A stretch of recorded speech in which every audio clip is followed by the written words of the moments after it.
Welcome to the court. This is Acker at basketball.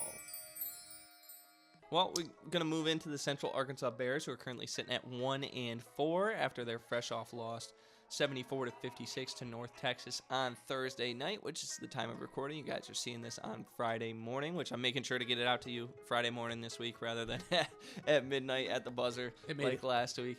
Also ended up kind of blowing one, 84-77 in an overtime loss to Samford at home. Yeah. Cameron Hunter led the way for both of these games here, but the team is not shooting well at all. No.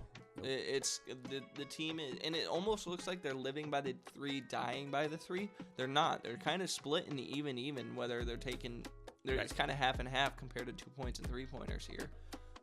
The shots just aren't falling. No, they look a little out of control. A little when they're shooting, not really wide open looks that often compared to other teams. So I think they're not cohesive. They're getting gritty buckets. Yes, exactly. Yep.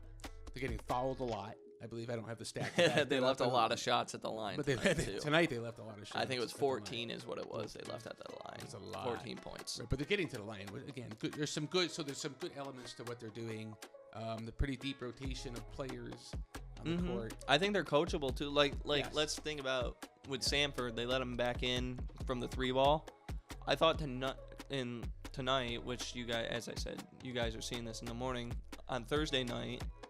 I thought they did a much better job of closing out on the 3-ball. Yes. I thought the contest was a lot better on the 3-ball. Yep. Clearly, that message was heard in the locker room. Hey, why did we let the Bulldogs back in and beat us? Well, okay, let's go improve that this next game. Yeah. Unfortunately, it just still, as I said, didn't work out. It's a work in progress at this point. I think is where I'm at with them. Yep. So what do we get for this week? We've got 2 games for both at home. Yes. Playing Eastern Washington 1-4 and playing Eastern Illinois at 2-3. Who do you got? What do you got So for record? I'm going 0-2. I think again to exactly what we just talked about. I think they're both. I think there should be competitive games. I still think what we just broke down there. I think it applies right now. I didn't especially for tonight's game against North Texas. I didn't see that it was a rotation that really took off. What I was talking about with Bellarmine, it seemed like they grabbed a rotation of guys and they were gelling.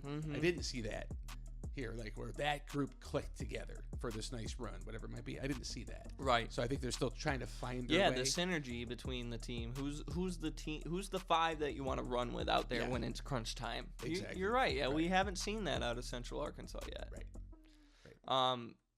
You gonna ask me who I want? Hey, well, you Curtis, just pointed at me. Who do you want? That's what you meant what's by your that. prediction? I got 1-1. The Bears. I got 1-1 for the Bears. Despite being 1-4, don't sleep on this Eastern Washington team here because they are coming off an 80 to let me reframe their losses so far this year. 3 of them.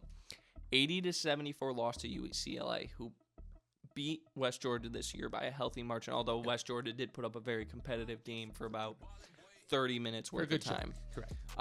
Then an 8-point loss to LMU, who's currently 6-0. Along with that, 102-97 overtime loss to Colorado, another good team. In another loss that they had, the 94-67 loss to Seattle, the Red Hawks are shooting. They didn't in this game, but just overall, they're shooting 54% from the floor, 43% from beyond the arc. Along with that, just want to mention that's not UCA. UCA has been shooting under 40% from the floor. Exactly. In both categories. I think they might be under 30. I can't remember if they're under 30 or not. And I got the stats pulled up right here. Let me see. Yeah, they're under 30% from beyond the arc as well.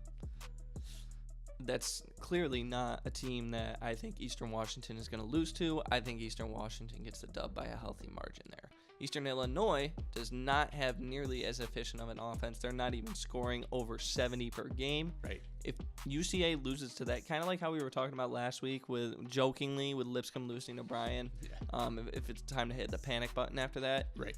If UCA loses to Eastern Illinois, I think that's when panic buttons comes in. Yep. Gotcha. So I'm going 1-1. That's what we got looking forward here.